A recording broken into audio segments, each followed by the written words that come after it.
It's a good Sunday. You guys, this is the third service, and it's wonderful to be with you. How many of you are feeling good? Good. That was too much, Austin. I am really excited. It was a big weekend today. We had, or this weekend, Friday night, we had a men's fire event, and we had Philly cheesesteak sandwiches that were phenomenal. And then on Saturday, I woke up to prepare food for Abigail's wedding shower, and I'm making cucumber sandwiches cut out in the shape of butterflies. No lie. So that was my weekend. Abby is here, almost done with Bible college, almost married, and she has 5 of her college friends from Portland Bible College. 6? Yes, 5? I did. Yeah. Bible college doesn't have math. Raise your hand, girls, if you're here from the Bible college. Good to have you guys here with us. So, okay. We are in a talks about and from the Sermon on the Mount, which is Jesus' most famous sermon. And we're just trying to pull out, one thing at a time. And how many of you were here last week or heard the message on anger? Would you raise your hand? How many of you, that was helpful? Okay, good. I think that the way that Jesus, I'm describing this as a new way to be human. And I think the way we live, that Jesus instructs us to live this way, we can't do it without his help. Like if you just read the Sermon on the Mount, it's such a high ideal that I don't know anybody that could live up to everything that Jesus taught in there. You need, and I need the Spirit of Jesus to even attempt to live like Jesus taught us. And so it's in that context, so with relationship with Jesus, that we can live out this vision that he has for humanity, and it's gonna be great. And I think a spirit-filled humanity is actually the hope for the world. Our world doesn't need any more chaos or freaked out people. Like we need some calm people. Like we need some people who are filled with the Spirit of God and going, you know what? It really doesn't matter. This is what matters. And God's in control. Like we need some people that are overflowing with the Spirit of the living God to bring hope. And so Jesus' vision that's shared in the Matthew 5, 6, and 7, his sermon, I think outlines that. And I'm gonna draw 2 verses out. We'll talk through that and give you some practical things I think will be really helpful today. Matthew chapter 5, Jesus talks about oaths and promises. And I remember that this had been historically for me the least favorite part of the Sermon on the Mount because I just go, I don't get it. But I think it's actually really relevant. And so here's what it says. Again, you have heard that it was said to those of old, you shall not swear falsely. Now, just so you know, that's actually one of the 10 commandments, to not lie. It's a good rule, right? Are you with me on that? And then they added to that, you've heard, you shall not swear falsely, but you shall perform to the Lord what you have sworn. And he's talking about religious practices of that day where people would make a promise, like I'm gonna give this sacrifice to the local temple, or I'm gonna do this for God, I'm gonna go without this for so many days. Jesus says, but I tell you, do not take an oath at all, either by heaven, for it is the throne of God, or by the earth, for it is his footstool, or by Jerusalem, for it is the city of the great king. Do not take an oath by your head, for you cannot make one hair white or black, except I do have that superpower right now. I am turning hairs gray as we speak, and it's not fun. But I can't do it on purpose. And then he says, let what you say be simply yes or no. Anything more than this comes from evil. Now I remember reading this and just going, Jesus, I don't know if you're trying to make some stark contrast to kind of oversell your point. Like, hey, if you make a promise, that's evil. I'm going, okay, Jesus. I think his heart here, we need to capture something that Jesus is actually trying to say that what we do as humanity and as people is that we'll often go, I kind of blew it, so I promise I'm gonna do this. And Jesus goes, look, you all are sinners, and so you need forgiveness and grace, but don't try to outdo it on your own strength and like, well, I didn't do it then, so I'm gonna make a bigger promise now. That actually doesn't put our trust in God, it puts our trust in ourselves and our ability to perform something. And I think that matters because Jesus wants us to not lean on ourselves. He wants our trust to be 100% on our relationship with Jesus in prayer so that we can become like him. Okay, I'm going to read one other scripture, and we'll kind of bring some more of these things together here. My favorite part of the Lord's Prayer, of the Sermon on the Mount, is the Lord's Prayer. It's in chapter 6, right in the middle. I think it's the key to live out the Sermon on the Mount is to have a relationship with Jesus where you pray daily. I pray this prayer every morning, pray through it. I want to give you a little piece of that here on the screen. Our Father in heaven, holy is your name. Your kingdom come, your will be done on earth as it is in heaven. But look at this line, give us this day our daily bread. That's the line I want to draw from this part here. Give us today, or this day, our daily bread. Okay, I'm going to introduce the topic this way today. A lot of us are stressed out or angry, or we feel the pace of life in America is just a rush. And there's also just tension nationally. And I saw on a left-leaning newscast, a major newscast, they said that America as a whole is 74% saying that America is going in the wrong direction. There's just an angst and an anxiety and uncertainty about certain nations in the world and the whole thing. How many of you have felt that unease? Okay, so let's take that and let's add to that personally, every one of you, if we sat down over coffee, could probably tell me how you also have personal aspirations or things that are frustrations in your life, areas where you didn't get what you wanted, things didn't change as fast as you wanted to. You're facing maybe a medical thing or a relational thing or just an addiction or a struggle that you can't seem to break through, and you've been praying, and there's this internal thing that you're like, man, I want it to go this way. I'm wanting this new car. I want this new, all the single people, maybe you want somebody new there. I don't know, but just we want more or new, and there's this drive, and I think all of that creates this anxiety and discontent that can wreck our faith. And we need to be people who become content in what God has given to us in our life. And I think people who are content actually shine in our culture as filled with Jesus. Now, we take oaths. I'm going to give you some example of ways that we try to take control. My theory is that when you take an oath, it's because you're not content and you're trying to take control to make what you want to happen, to make it happen. So all of us have said something like some of these lines. I swear that I will do this, or I promise that I won't rest until this happens. Or I swear to God that I'll get revenge if it's the last thing I do. Or I know I blew it, but I promise I'll do better this time. Come on, anybody said any of these? What about this? My parents were this way, and I swore I would never do it that way. You're all laughing because you all have said that. Here's the problem with those things. Those things are efforts to take control in our own strength instead of leaning into what God has for us. And our prayers, if we're not careful, if we're not content and happy and going, God, I'm willing to serve you today and receive from you, our prayers can turn into commands to God for him to do things. And you can get Pentecostal and name it and claim it, and I'm believing, I'm standing on this, and I'm speaking it into existence. I'm going to manifest it in the universe. And you can be like, I am going to make this happen. And you can add your religious prayers to that, or you can pray, God, I'm here to receive what you have for me. I'm grateful for today. I'm at your service, and I am going to walk this day out in your presence.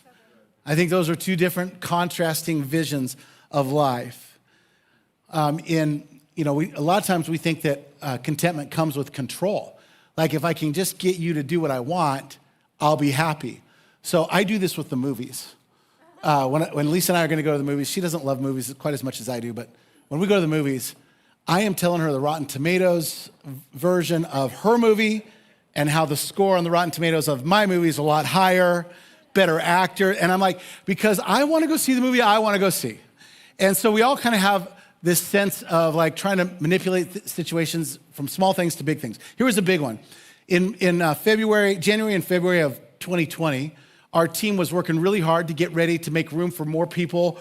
We just did 3 services starting last weekend here, but we were at a place where we were going, okay, how are we going to make more room? And we were going to go to 4 services. We were already at 3. And so we planned and got volunteers and just did all this work. And we launched 4 services. And we did 3 in the morning and 1 at night.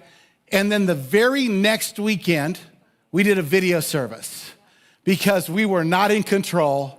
Something bigger than us shut everything down, and we went from crazy to nothing. And I remember just a couple months after that, when we finally were able to meet in person, we did some stuff in our parking lot, but when we were able to meet in here, the first Sunday we met in here, I did the math this last week, and it terrified me. We had 7% of our 4 services back in church. Not 17, not 70, 7%. And it was discouraging. And I just recognized, hey, we're not in control of as much of life as we think. And if you've ever had an illness come your way, a death in the family or a friend, or you've had a relational break or a financial thing come out of nowhere, you recognize that you are not in control, but we still try to claw for control and happiness and contentment. Okay, one more story from that I shared with the guys on Friday night. When I was about 25 years old, working for my dad, I was gonna get on this street to turn left, and I was at the 7-Eleven, and I had a little old Ford Courier truck. It was almost a truck. You could put like 2 5-gallon buckets in the back. And didn't have air conditioning, windows were rolled down, it's summertime, and I remember there's a guy already gonna turn left, and I noticed that as I'm waiting for the cars to go by so I can get in that lane, that the green light had come for him, and he couldn't make it because it wasn't a green arrow. And there was, traffic coming, so he couldn't cross. So I pull in, and as soon as I do that, there's another car pulls in right in front of me, so there's 3 of us, and I'm in the back. And so the light turns red, and then the second green light for the guy in the front, second green light comes on, and he's waiting, and he can't see around the corner. All these cars keep going. The light turns yellow, and then it turns red, and cars are still coming through, so he can't turn left. Now it gets fun because I can see through both of the windshields, and this guy is like hitting his steering wheel. And he's mad that he's missed 2 green lights, at least that I'm aware of. So then a third one comes, and this time the guy decides that he's gonna pull out into traffic. So he moves his car up, and the 2 of us kind of move up. And as he's waiting, the cars, same thing, keep going. And so all of a sudden, the red light hits, and he couldn't turn, and now cars are starting to come this way, and he's blocking traffic. And I can hear him, my windows roll down. He is angry, he is hot. And he slams it into reverse, full pedal, boom, and rams back into the car that was ahead of me. And I was like, you know what, I'm gonna go back to 7-Eleven and cut through the other way to get to where I need to go. But I remember just thinking this, it stayed in my mind because it represents how we are as people when we feel like we're out of control, and by gosh, if we have to wait 4 minutes for a light to work in our favor, we lose our marbles and we just go crazy. And we just, listen, contentment is a powerful tool and a powerful witness for the Spirit-filled life. Man, we get in trouble in our life when we feel like we can't win or can't fix something, can't change it. Man, we try to grasp for control, and it leads to discontent. There was a time in my life last year where I felt like I just wasn't being seen for some areas of things I thought I was doing really well at. And I remember going through the day, and I was pretty upset, and nobody's saying anything about what a great human being I am. So I go to sleep, and I wake up the next morning, I'm doing my prayer thing, and I just remember, like, I'm gonna talk to God about this. Daily bread, yes, here we are. Lord, this is what I need. I need some affirmation, some attention, some affection. Like, let's go. You know, why people not noticing? And just remember, as I'm saying those words out loud in my prayer time, just feeling ridiculous, like this, this is probably not going well. Me telling God I need more attention with all the problems that are in the world, you know? And so I'm like, oh. And I just said, God, you gotta help me. I'm just so self-centered in my life. And I don't always hear the Holy Spirit's voice in my life. Like, I don't have these magical moments every day that I wake up and God speaks to me. But that day I felt like he did. And what he said to me was, you weren't designed to live for yourself. You were designed to live for others. I just remember going, yeah, I know, like, you're all spiritual. I was more like, that's not what I was looking for. I actually wanted some affirmation, and you're telling me it's not about me. But what that did is it started to frame the reality of life That contentment doesn't come in control. Contentment comes when I live for the purposes of God and not for my own. When I begin to live like, hey, this day is not about me, it's for other people, then baby, if I gotta cut butterfly cucumber sandwiches all day for somebody else, I'm gonna do it, because there's more contentment in living for others and living for Christ than there is that you could ever get in trying to fill that bucket of selfishness and more for yourself. Becoming content is one of the skills that most people don't learn in their lives. I'm convinced most people don't learn how to be content. Not in America. Here's why. There's too much. We have too much. If it's not going right, we're like, I can get more. And that's not true everywhere in the world, but it's a problem here. And it actually works against contentment. But becoming content is a skill most people don't learn. The ones who do become the greatest among us because they have much to give. Listen, if you get content with where your situation in life is, whether it's good or bad, and you get content in a relationship with God, then what happens is you come out of prayer every morning and you start that day and you're filled with a sense of, God, you're good no matter what goes down today.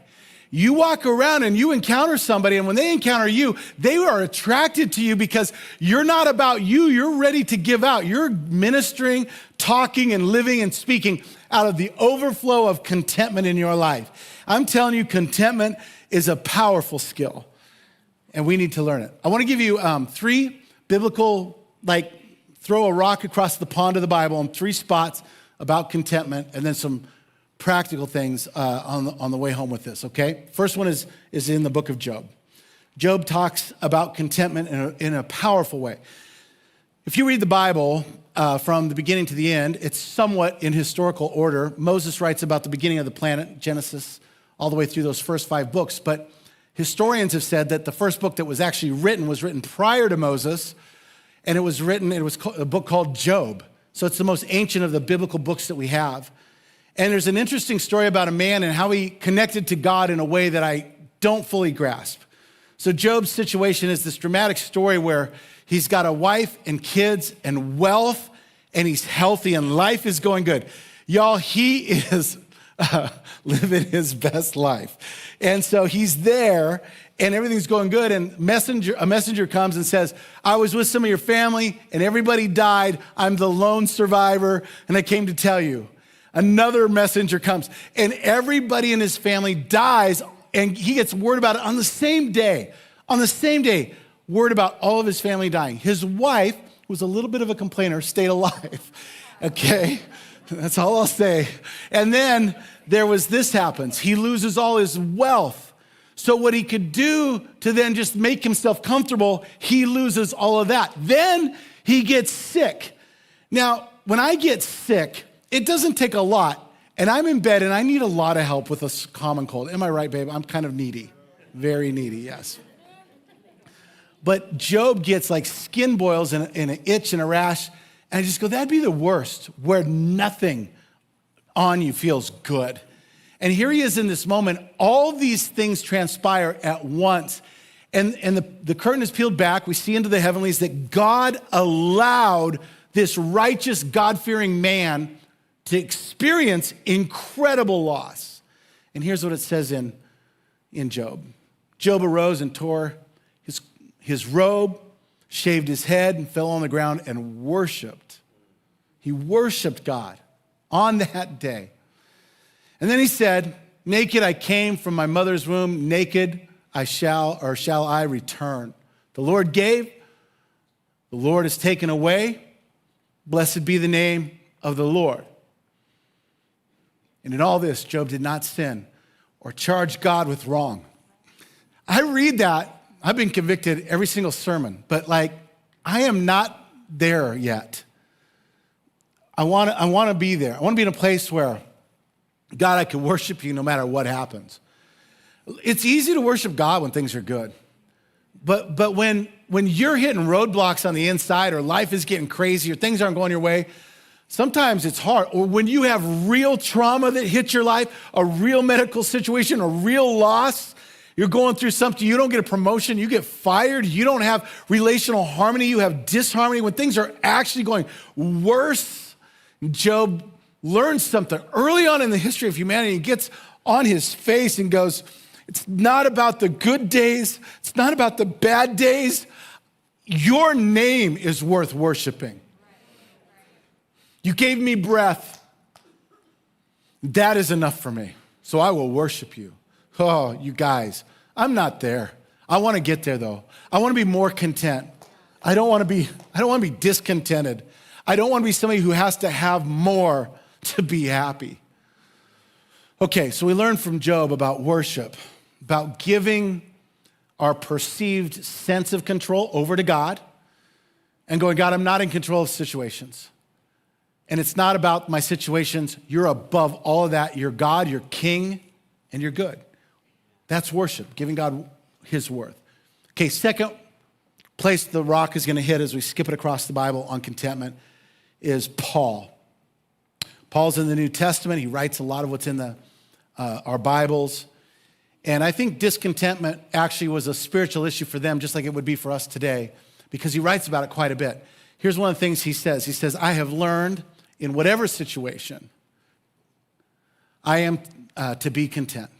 I know how to be brought low, and I know how to abound. In every circumstance, I have learned the secret of facing plenty and hunger, abundance and need. And then I imagine that he's writing this, and he's got his little ink pen, and he's like, okay, now I want to end this like with something that people will get tattooed.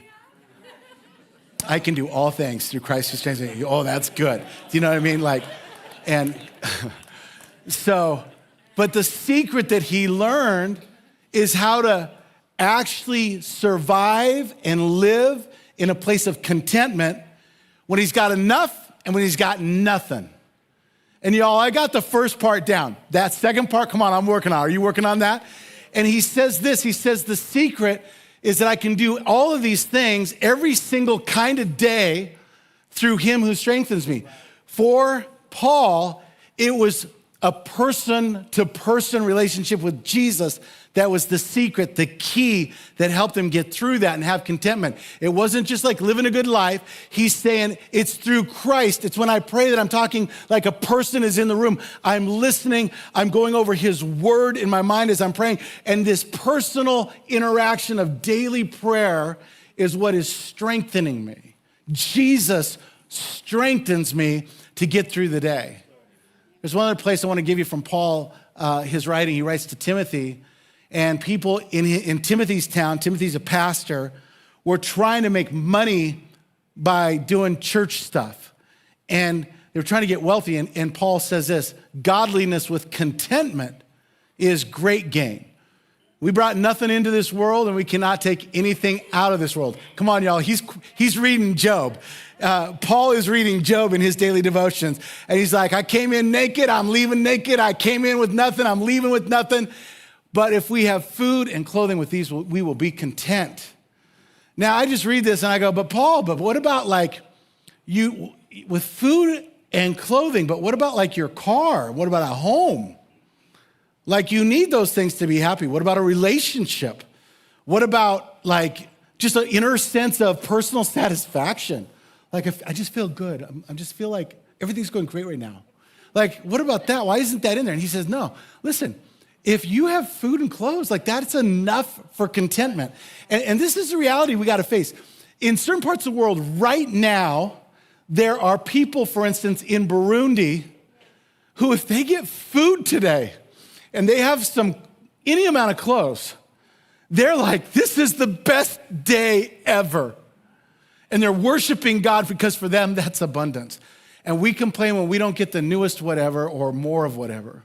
We gotta learn what Paul learned. So I really believe this. I believe that Paul was an incredible man of prayer. I could lay out a bunch of scriptures that would show you that, but he was a man of prayer, and I think it's his day-to-day prayers with Jesus that truly strengthened him and let him live in contentment through all that he went through. So from Job, we learn about worship, and from Paul, we learn about prayer. And I want to look at one other thing in the Bible. But before I do, I just want to say this about prayer. I think that some of us don't pray or don't pray well, not because God won't speak to us, but because God will. And if we're going to have a real prayer life, sometimes God will go, hey, son, I want you to stop that. Hey, daughter, I want you to knock that off. You know, I don't want that for you. That's no. And I've had friends, people I've counseled, when I say, hey, have you prayed about this? Have you asked Jesus what he says about this? They're like, I don't want to ask. I don't want to know what he has to say to me. And listen, we got to get past that if we're going to call ourselves Christians and have a very real prayer life like Paul had. Okay, are you all tracking with me? Got really quiet. Too personal? I want to help our spiritual lives to become content in God. Okay, last little place the rock is going to skip across the lake is Israel, the nation of Israel. They can teach us something about contentment. In their history, they go into captivity in Egypt for 400 years, which is a long time. They grow as a nation of slaves to about 2 million people. They get out miraculously, but they're supposed to go right into the promised land, but there's some knuckleheads, some men, knuckleheads, that don't agree with God. And God goes, well, guess what then? You can't go in right now. You can just walk around this wilderness for 40 years. So they do. And I imagine the wilderness to look like, I live in South Kennewick, and so you know the rolling hills, kind of when you're going out of town? I imagine that's like the wilderness. There's not a lot of food or berries or anything. There's sagebrush and just not a lot of anything. And they're out there in their wilderness. They're hungry and they're thirsty. And they're like, God, you gotta help us. We're going to die out here. So God comes through and water is provided for miraculously. They're hungry and they're crying out to God, and God has mercy on them. He goes, you know what I'm going to do? Since there's no, berries or I don't know, olives, I don't know what they would eat there, but I'm going to give you bread from heaven. And it was called manna. And it was this miracle. And the idea was, the Bible describes it this way: you're going to wake up in the morning, you're going to go outside, and you're going to collect enough manna. And kind of the way it's described, I think of it as like little moist clumps of oatmeal or something, and you'd scoop it together, and you could only, there was rules. You could only eat as much as you could gather for that day, and you couldn't save up some for tomorrow. You could gain enough for your family, but that was it. There was this, and you would eat it, and it would be the perfect sustenance for you. You would have energy, you would have strength, and everybody probably looked svelte? What's swollen?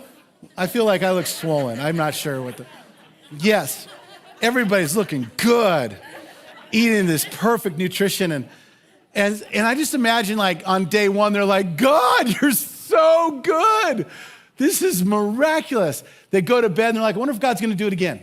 They wake up in the morning, they're like, yes! They go get it, The Bible describes it as kind of tasty. Little cakes, said like cakes cooked in oil. And I'm like, come on, you deep fry anything, especially a cake. Come on, somebody.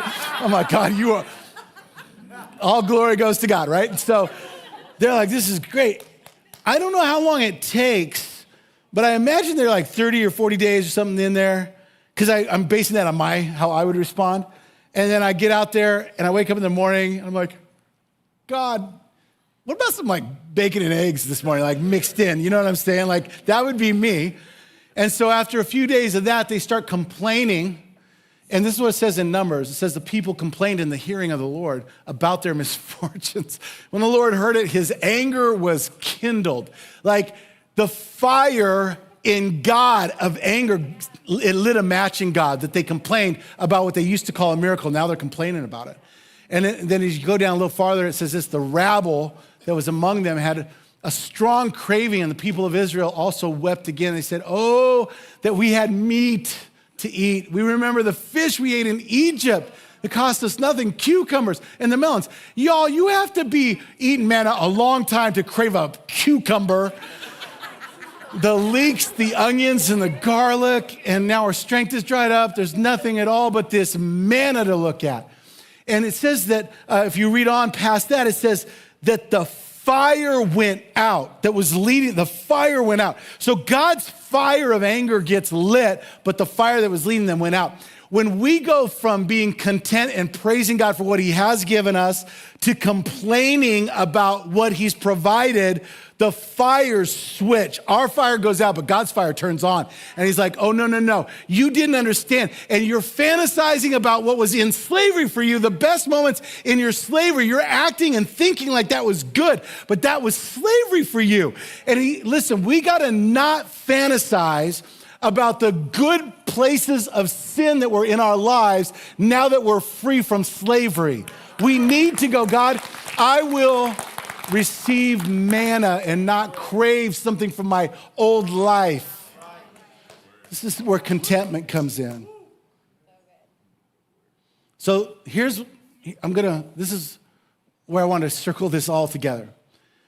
The reason I told you the story about Israel is because we go back to the beginning of my message, and I'm reading from Jesus' Sermon on the Mount.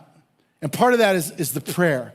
So when Jesus stands up and goes, this is how you pray, Father, give us today daily bread.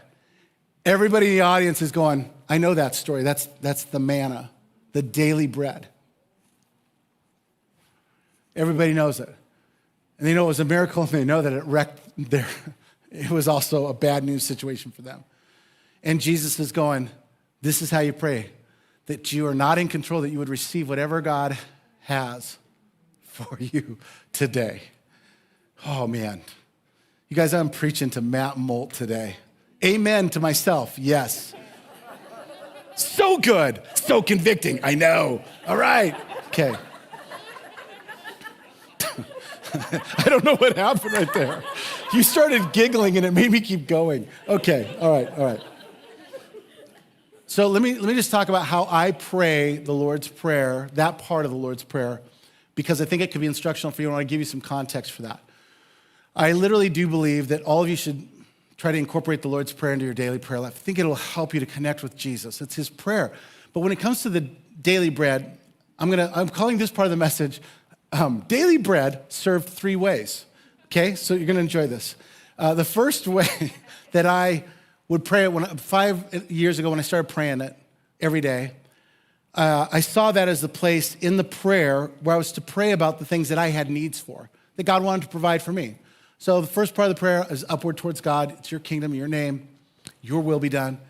And then it's God's grace on us to take care of our needs. Give us today our daily bread. Give us what we need. So I have a list of things I need, and I would pray that.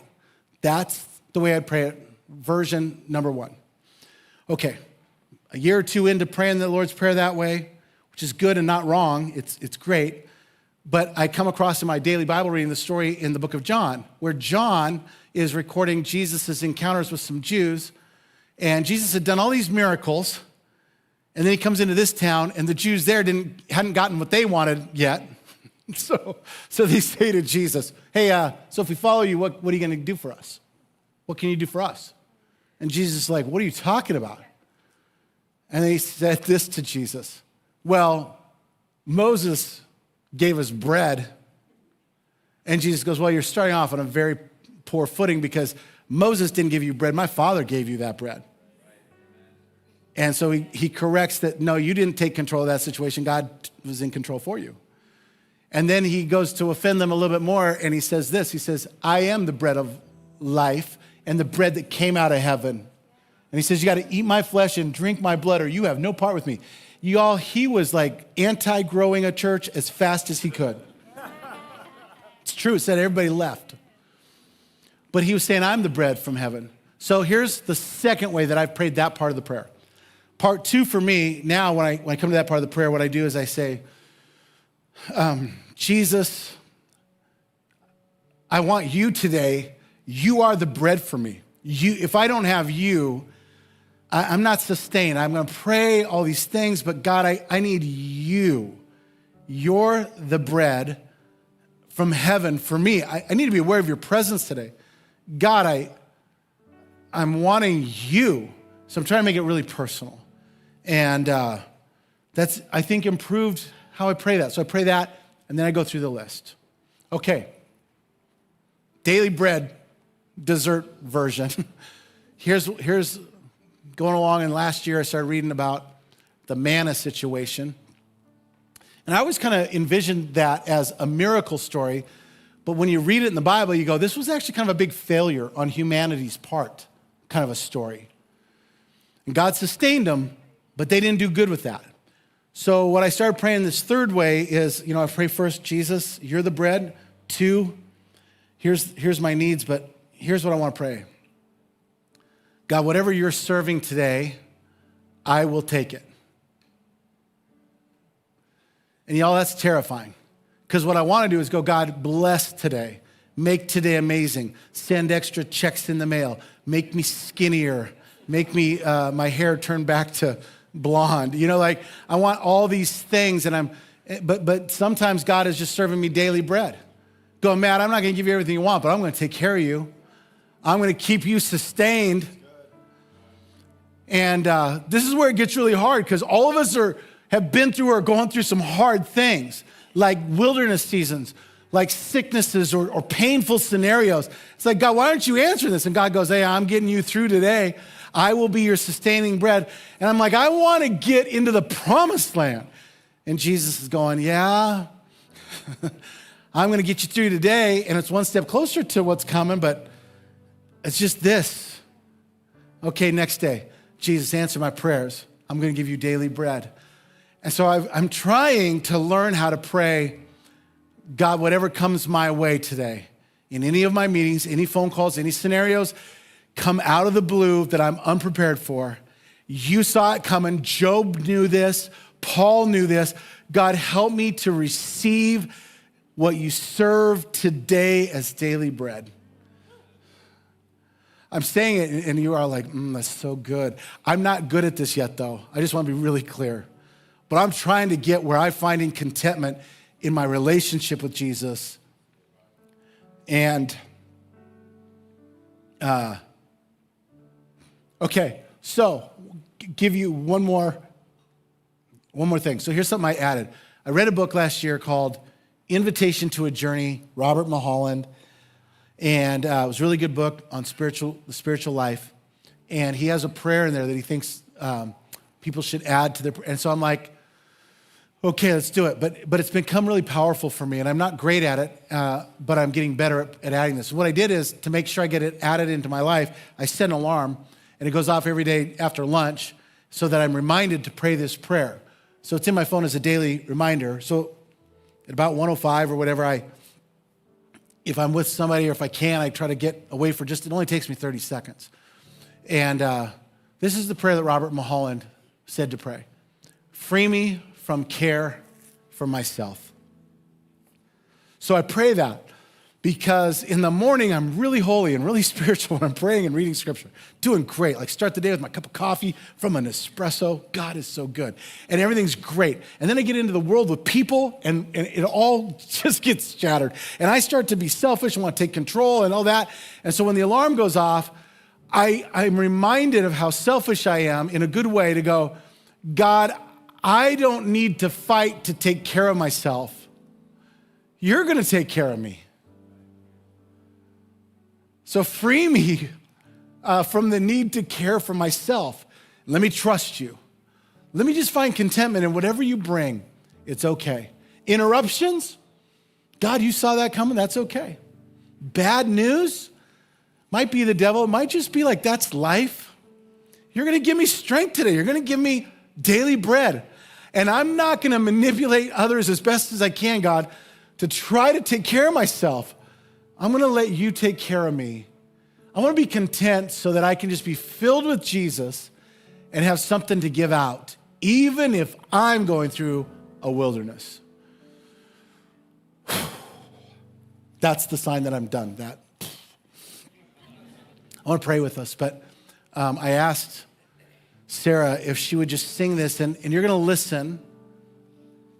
Just stay seated, but you're going to make this a prayer. And I just feel like this, like there needs to maybe be some repentance in our heart of the ways that we try to control things. And there needs to come a place in our heart where we go, God, I got to get back to a place of trusting you. So as you're sitting there, as she sings for just a minute or so, just let this become a prayer for you.